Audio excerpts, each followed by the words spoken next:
Newton for Everyone hosted Jason Korb, a Newton resident who has been building affordable housing for almost 20 years, to talk about the costs, considerations, and risks involved in building 100% affordable housing. You can watch the entire event online at newtonforeveryone.com.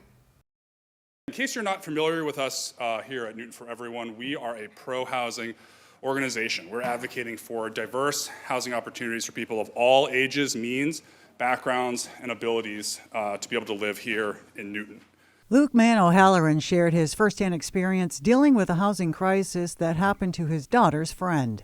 My daughter's best friend at Horseman Elementary recently lost her housing situation and for a time was in danger of being homeless. As my wife and I tried to help this family find a place to live in Newton or a neighboring town, we saw up close how challenging and indeed scary it can be to suddenly not have a home that you can afford in your community. Congressman Jake Auchincloss agrees that something needs to be done. Housing and the cost of housing is the #1 economic challenge facing Massachusetts. We need to build more housing. We need to build more market rate housing. We need to build more affordable housing. We need more supply. And the work that you're doing helps us get closer to that goal. Jason Korb, the guest speaker, showcased his over 20 years of experience creating affordable housing in various towns and explained what affordable is. When is housing considered too expensive?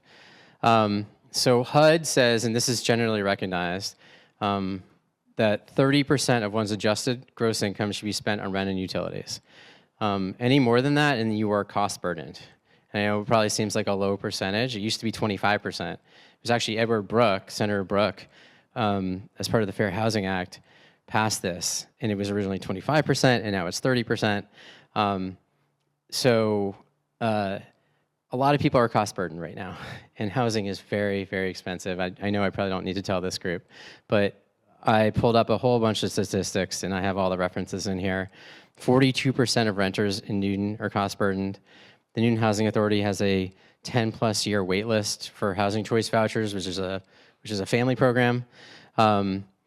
And I just got on a website and I was able to pull down the median. If we remember back to like math class, the median is the middle, right? Not the average, which is the median salary in 2023 for City Newton employees was $75,000 and $66,000 for Newton Public School employees.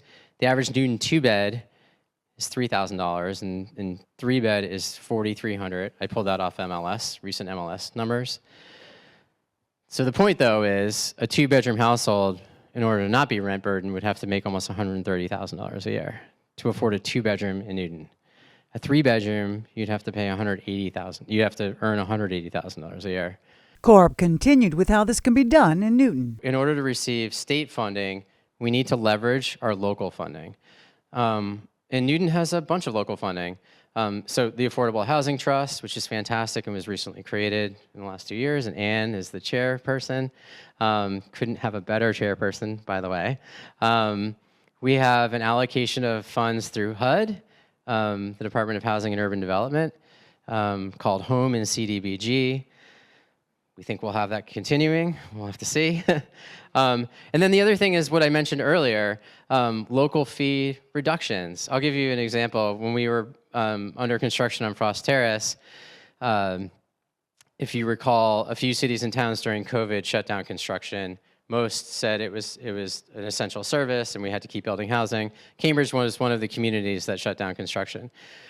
Well, they charged us $15,000 to maintain our parking spaces on Mass Ave during COVID, right? It's like, those are the types of things that really impact our projects. And we have to realize, and don't get me wrong, Cambridge has been incredibly generous with us. But at the same time, building these fees add up. Sewer connection permit fees are $3,000 a unit, $4,000 a unit, $5,000 a unit in most communities. You have a 50-unit project, that's $250,000 just to connect to water and sewer, right? Building permits are $300,000, $400,000. These fees add up. And so those are ways that cities and towns, even that don't have funding like we do in Newton, can help contribute. And that's a requirement from the state. And then also infrastructure improvements, the MassWorks program, you can Google it after this, provides a lot of support to communities. So you cannot get state funding without a local commitment. It is an end of story. So Korb ends with the benefits of more affordable housing for cities and towns. public benefits, a lot of these vacant buildings cause huge liabilities for cities and towns. They have environmental costs, people break into them. There's a lot of arson risk, huge liability, lots of carrying costs. It raises the city or your town's insurance premiums. And there's a lot of really great economic benefits too. So a school is not on the tax rolls. When we buy it, it gets put on the tax rolls and we pay taxes. Some of our residents, depends where you are, have cars. They pay excise taxes. We create, on a 55-unit project, we'll create 55 construction jobs for 2 years. We'll create 3 or 4 permanent jobs. We will pay permits and fees. We will have residents who are only paying 30% of their income on rent, which means they have disposable income that they can spend at local businesses. And a lot of businesses around here only serve 4 days a week because they can't find enough people to work. Well, now you're moving residents into the area that can fill these jobs.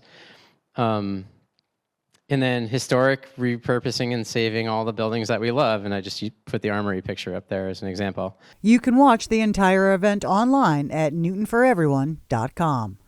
Jen Adams, Newton News, West Newton.